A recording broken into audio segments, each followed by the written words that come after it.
পূজা উপলক্ষে আজকে ধানমন্ডি মাঠে যে পূজা উদযাপিত হচ্ছে এবং আরম্ভ হলো, এটা আমাদের সকলের জন্য অনেক আনন্দদায়ক এবং আমি মনে প্রাণে বিশ্বাস করি আপনারা এবারের পূজা আরো আনন্দের সাথে উৎসবের সাথে সকলে পালন করতে পারবেন।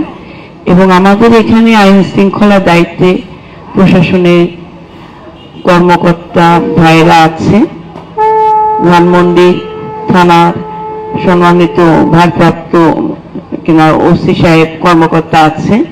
আমি আপনাদেরকে অনুরোধ করব যে শারদীয় দুর্গাপূজা উপলক্ষে আজকে হিন্দু সম্প্রদায়ের প্রত্যেকটি মানুষের ভিতর এক ধরনের উদ্বেগের সৃষ্টি হয়েছে।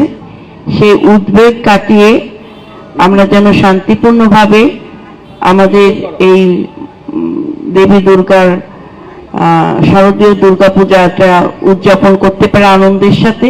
তার জন্য আপনারাও সার্বিক সহযোগিতা করবেন। একটি রাজনৈতিক দলের দায়িত্ব থেকে আমাদের যতটুকু সাহায্য করার দরকার, সহযোগিতা করার দরকার, আমরা বাংলাদেশের প্রত্যেকটি পূজা মণ্ডপে আমরা সচেষ্ট আছি এবং আমরা আমাদের আইন শৃঙ্খলা বাহিনীদের সাথে আমরাও আমাদের দলের পক্ষ থেকে নিরাপত্তা কমিটি গঠন করেছি এবং সার্বিক নিরাপত্তার জন্য আমরা সার্বক্ষণিক আছি। আপনাদের সকলের কাছে প্রার্থনা থাকবে, অনুরোধ থাকবে, আমরা সকলে বাংলাদেশি, এটাই হচ্ছে আমাদের সবচেয়ে বড় পরিচয়। আমরা হিন্দু সম্প্রদায় এবং আমরা বাংলাদেশি, আমরা বাংলাদেশি নাগরিক। আমাদের অধিকার আমাদেরকেই প্রতিষ্ঠা করতে হবে। আমাদের অধিকার প্রতিষ্ঠা করার জন্য সর্বপ্রথম আমাদেরকে আওয়াজ তুলতে হবে। তো আপনাদের সবার প্রতি শুভকামনা থাকুক, ভগবান এবং দেবী দুর্গা আপনাদের সকলের মঙ্গল করুক। আমরা নতুন একটা পথের যাত্রা আরম্ভ করতে যাচ্ছি, যেখানে হিংসা থাকবে না, বিদ্বেষ থাকবে না, প্রতিহিংসার রাজনীতি থাকবে না। আমরা সকলে কে কোন ধর্মের এটা আমাদের বিবেচ্য বিষয় নয়। আমরা মানুষ, আমরা বাংলাদেশি এবং প্রত্যেকটি রাজনৈতিক দলের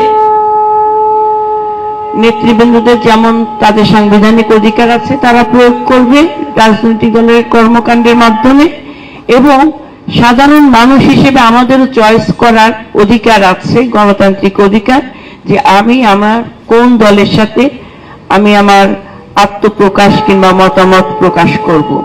তো সব মিলিয়ে দীর্ঘ 17 বছর যাবৎ এক ধরনের স্বৈরতন্ত্র কায়েম করা হয়েছে, যার কারণে এই স্বৈরতন্ত্রের কায়েমের মাধ্যমে কিন্তু এই ধানমন্ডি মাসে বিগত 2 বছর যাবৎ আপনারা পূজা উদযাপন করতে পারেন নাই। তো এবার দাদা যখন বলেছিলেন যে আমরা ধানমন্ডি মাঠে করতে চাই, আপনাদের সহযোগিতা চাই, আমরা বিএনপির পক্ষ থেকে সর্বোচ্চ সহযোগিতা করেছি এবং আইন শৃঙ্খলা বাহিনীর পক্ষ থেকে সহযোগিতার মাধ্যমে আজকে যতটুকু আয়োজনের মধ্যে আপনারা করছেন এটা আপনাদের অধিকার আপনারা প্রতিষ্ঠিত করে নিয়েছেন। এইভাবে আমরা এগিয়ে যাব শান্তির পথে আগামীর বাংলাদেশ। সবাই ভালো থাকবেন, নমস্কার।